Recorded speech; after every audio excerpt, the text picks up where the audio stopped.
అలా ఇడుపు కాగితం అనేది అంటే మనము ఇడుపు కాగితం అనేది వాడికి ఎవడో ఫోన్కి ఇస్తగాడు వాడికి ఏదో తెలియకపోతే ఈ ఇడుపు కాగితం అనే దాన్ని వాడు ట్రోల్ చేయడం అనేది అత్యంతగా దారుణం అన్నమాట. అరే నీకు అసలు తెలుసారా, ఇప్పుడు ఇడువు లేకపోతే ఇడుసు అంటే ఇడిచిపెట్టు అనేది కొన్ని లాంగ్వేజ్లో ఉంటుంది. తెలంగాణ భాషని యాసను పట్టుకొని ఎంతోమంది కవులంచి ఇప్పుడు ఇలా దశరథి గారు కానీ కాళోజీ గారు ఇవి ఎప్పటి నుంచో ఉద్యమాల పురిటిగడ్డ తెలంగాణ భాష గురించి తెలియకపోతే తెలుసుకో. తెలియకుండా నీకు తెలియకపోతే నువ్వు ఓడవో కోన్కి ఇస్తే కానీ నీకు తెలియకపోతే చార్జీపీ ఉంది, లేకపోతే గూగుల్ ఉంది, ఇవన్నీ సెర్చ్ చేసుకో. లేకపోతే నీ అమ్మని అడుగు, నీ అయ్యని అడుగు. నువ్వు తెలంగాణ వాళ్ళని మనోభావాలను దెబ్బతీసేది ఎక్కడిది? తెలంగాణ మనోభావాలు దెబ్బతీస్తే ఎవడు ఊరుకోడు. ఇలా తెలంగాణ ఉద్యమం కోసము ఇవాళ ఎన్ని ఉద్యమాలు చేసి మా పిల్లలు ప్రాణత్యాగాలు చేసిండు. ఇవాళ రాజకీయాలు చేయొద్దని ఎవరు చెప్పట్లేదు. ఇక్కడ ఆంధ్ర వాళ్ళు ఉండొచ్చు, వివిధ ప్రాంతాల వాళ్ళు ఎవరైనా ఉండొచ్చు, ఎవరైనా బతకొచ్చు. కానీ తెలంగాణ భాషను యాసను హేళన చేస్తే మాత్రం ఖబర్దార్. అసలు నువ్వు ఎక్కడుంటావురా? నువ్వు ఒక మాట చెప్పు. ఏందిరా నువ్వేం మాట్లాడినవురా నిన్న మహేందర్గా? హైదరాబాదులో ఆంధ్రాలో ఆస్తులు అమ్మితే కొనేతో లేదా? అసలు హైదరాబాద్ తెలంగాణలో కొనే అంత దమ్ము ధైర్యం ఉన్నదిరా ఎవరికన్నా? ఎవడరా నువ్వు హైదరాబాద్కి వచ్చి మాట్లాడరా? నీ అమ్మ 10 రూపాయలకు అడక తినటోనివి నువ్వు యూట్యూబ్లో పెట్టుకొని నువ్వు చిల్క జోసని చెప్పుకొని బతకటోడివి.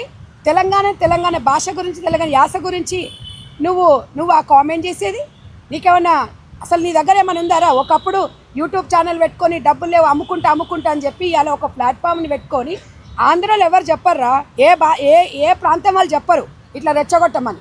తెలంగాణ కొట్లాడినాం, మా తెలంగాణ మాకు వచ్చింది, ఇక్కడ అందరూ ఉంటున్నారు 12 సంవత్సరాల నుంచి. మీలాంటి ఎదవల వల్ల ఇవాళ తెలంగాణలో మళ్ళీ విధ్వంసాలు స్టార్ట్ అవుతున్నాయి. శాంతి భద్రతల విషయంలో 2 రాష్ట్రాల ప్రజలు చాలా చక్కగా ఉన్నారు. నువ్వెవడివిరా మధ్యలో వచ్చి? నీకేం రోగం పుట్టిందిరా? నీకేం రోగం వచ్చిందని చెప్పి ఇలా మా పిల్లలు ఊరుకుంటారా? యువత అనేది ఊరుకుంటారా? ఇవాళ యువత నుంచి, తెలంగాణ విద్యార్థుల నుంచి ఇలా తెలంగాణ పుట్టింది. ఇవాళ మా తమ్ముళ్ళు అంటారు, అక్క రాక్క నువ్వు ఒకసారి మాట్లాడు అని అంటే నేను ఒకటే చెప్తున్నా నా తమ్ముళ్ళకు, వాడెవడా చెత్తగాడు మాట్లాడిండని మీరు ఆవేశపడకండి తమ్ముడు.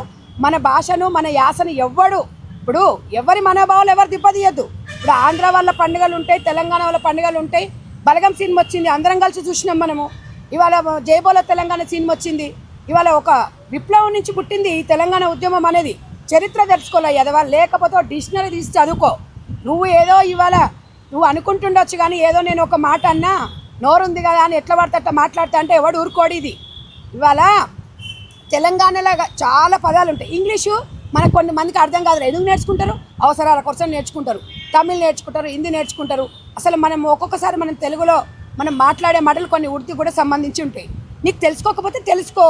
నువ్వు అంటే ఇవాళ తెలంగాణ ప్రజలు దాని వెనుక ఏమో దాగుంది అనేది ఎవరికి అర్థం కావట్లేదు. నిజంగా ఇలాంటి వాడిని కేసు బుక్ చేయాలి. అసలు వాడు ఎందుకు అన్నాడు, వాడు ఏ రకంగా ఉద్దేశించి అనేది కూడా మాట్లాడాలి. నువ్వు వచ్చిన వివరణ ఇవ్వాలి. నువ్వేమో దాక్కుంటే కాదు. ఇది చిన్నగా ఏదో వాడు ఒక సినిమా కోసం, గతంలో సినిమా అంటే ఒక ఎంటర్టైన్మెంట్ లాగా చూడాలి. టైటిల్ ఇట్లా పెట్టినరో లేదో ఆడంగా నువ్వు మాట్లాడడం అనేది వాళ్ళు అగరబత్తిలు ముట్టిచ్చేసి అవి చల్లారం కూడా చల్లారలే వచ్చేసి నువ్వు యూట్యూబ్ ఉంది కదని చెప్పి ఇష్టం వచ్చినట్టు మాట్లాడితే తెలంగాణ మనోభావాలు దెబ్బతింటాయి.